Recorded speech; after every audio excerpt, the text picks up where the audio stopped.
1959 সালের 31 আগস্ট কলকাতায় খাদ্যের দাবিতে আন্দোলন করতে গিয়ে তৎকালীন রাজ্য সরকারের পুলিশের আক্রমণে শহীদের মৃত্যুবরণ করেন 80 জন কৃষক। নিখোঁজ শতাধিক মানুষ। রবিবার সকালে কোচবিহার শহীদবাগে খাদ্য আন্দোলনের এই শহীদদের বিনম্র চিত্তে শ্রদ্ধা জানালো বামফ্রন্ট। এদিন কোচবিহার শহীদ বাগের পাশাপাশি জেলার বিভিন্ন মহকুমায় বামফ্রন্টের পক্ষ থেকে শ্রদ্ধা জানানো হয় এই খাদ্য আন্দোলনের শহীদদের। 1959 সালে গোটা রাজ্যে দেখা দেয় চূড়ান্ত খাদ্যাভাব। কার্যত মন্বন্তরে চেহারা নেয় গোটা বাংলা। অর্ধাহার আর অনাহার আর অপুষ্টিতে প্রতিনিয়ত মৃত্যুর কোলে ঢলে পড়তে থাকেন অসংখ্য মানুষ। এই পরিস্থিতিতে 31 আগস্ট খাদ্যের দাবিতে কলকাতার রাজপথ আলোড়িত হয় ভুকা মানুষের মিছিলে। আর এই মিছিলের ওপর আক্রমণ করে তৎকালীন রাজ্য সরকারের পুলিশ। এই বর্বরোচিত হত্যাকাণ্ডের প্রতিবাদ জানিয়ে প্রতি বছর 31 আগস্ট দিনটিকে খাদ্য আন্দোলনের ঐতিহাসিক শহীদ দিবস হিসাবে পালন করে আসছে বামফ্রন্ট।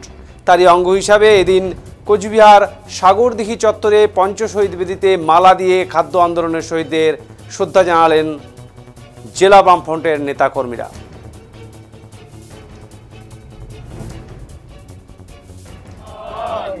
এদিন এই কর্মসূচিতে উপস্থিত ছিলেন কোচবিহার জেলা বামফ্রন্টের আহ্বায়ক অনন্ত রায়, রাজ্য বামফ্রন্টের নেতা তথা আরএসপির সর্বভারতীয় সম্পাদক মনোজ ভট্টাচার্য সহ রাজ্যসভার প্রাক্তন সাংসদ তারিণী রায়, সিপিআইএম নেতা অখিল প্রামাণিক, মহানন্দ সাহা, অমিত দত্ত, ফরওয়ার্ড ব্লক নেতা দীপক সরকার, প্রাক্তন বিধায়ক নগেন্দ্রনাথ রায় প্রমুখ।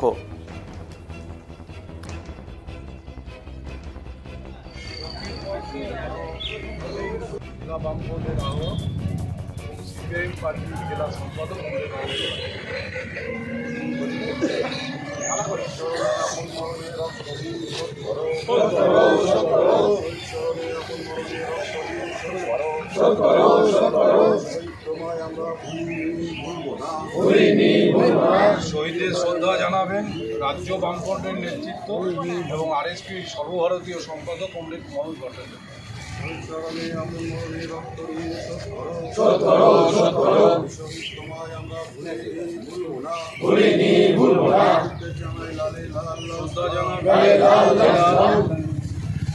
বামফ্রন্টের অন্যতম নেতৃত্ব সারা ভারতে ব্লকের জেলা সভাপতি কমরেড দীপক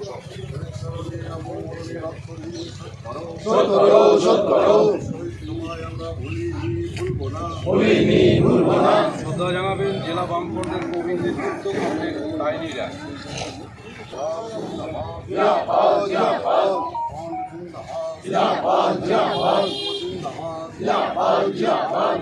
অখিল প্রামাণিক।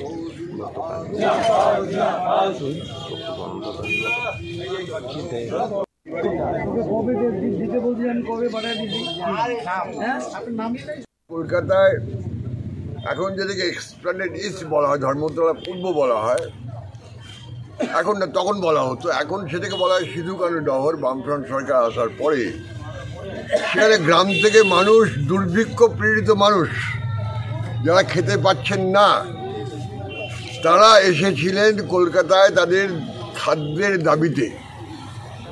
সেই সময় ডক্টর বিধানচন্দ্র রায়, বিশেষ নামী মানুষ, তিনি বাংলার মুখ্যমন্ত্রী, এবং কালীপদ মুখার্জি হচ্ছেন পুলিশ মন্ত্রী, এবং তাদের যৌথ উদ্যোগে, যৌথ নির্দেশে ওই বিশাল মিছিলের ওপরে যারা সম্মিলিত বসেছিলেন শান্তিপূর্ণভাবে, তাদের উপরে পুলিশ ঝাঁপিয়ে পড়ে। এবং আমরা এখনও অবিশ্বাস্য মনে হয় যে ওইখানে শুধু লাঠি দিয়ে মেরে, নির্মমভাবে লাঠি দিয়ে মেরে নিষ্ঠুরভাবে 80 জন মানুষকে, গ্রামের মানুষকে হত্যা করেছিল। তারা ইতস্তত দৌড়ে পালানোর চেষ্টা করেছিল, পুলিশ তাড়া করে তাদের মেরেছে। এবং তার প্রতিবাদে সারা বাংলা, এমনকি ভারতবর্ষে বিভিন্ন প্রান্ত প্রতিবাদ ধ্বনিত হয়েছিল। তারপর থেকে আমরা এই দিনটিকে, অর্থাৎ 31 আগস্ট 1959 সালের স্মরণে আমরা শহীদ দিবস পালন করি। 1977 সালে যখন নাকি পশ্চিমবঙ্গের মানুষের অপার সমর্থন নিয়ে যখন বামফ্রন্ট সরকার প্রতিষ্ঠিত হলো, কমরেড জ্যোতি বসু মুখ্যমন্ত্রী, সেই সময় থেকে আমরা সিদ্ধান্ত নিলাম, রাজ্য বামফ্রন্টের সিদ্ধান্ত নেওয়া হলো যে শুধুমাত্র 1959 সালে খাদ্য আন্দোলনের শহীদরাই নয়, তার পরবর্তীকালেও প্রচুর শহীদ হয়েছেন, প্রচুর মানুষ শহীদ হয়েছেন, মানুষ এবং মানুষই অর্থাৎ মহিলারাও শহীদ হয়েছেন। আমরা ঠিক করেছিলাম যে এখন থেকে এটা গণ আন্দোলনের শহীদদের স্মরণে আমরা শ্রদ্ধা জানাবো।